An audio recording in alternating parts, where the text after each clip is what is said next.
આનંદગર વૃદ્ધાશ્રમમાં હોલિકા દહનનું આયોજન ઉલ્લાસભેર કરવામાં આવ્યું।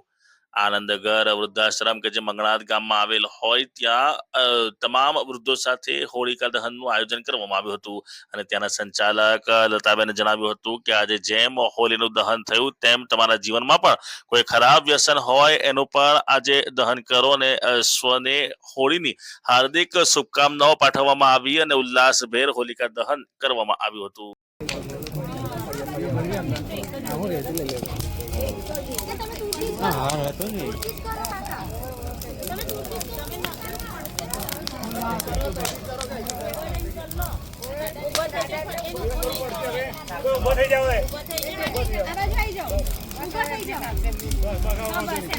હું છું લતા આપણા આનંદગર વૃદ્ધાશ્રમથી। તો આજે આપણા ત્યાં હોળી દહન હતું અને જેમાં આપણા વડીલોએ એટલી સરસ મજા માણી છે, એકદમ શ્રદ્ધાપૂર્વક એમને હોળી દહન કર્યું છે અને હું તમારા બધાથી એક અપેક્ષા રાખું છું કે આજે હોળીનું દહન થયું એમ તમારા જીવનમાં કોઈ ખરાબ વ્યસન હોય તો એનું પણ દહન કરો અને આપ સૌને હોલીની શુભકામનાઓ।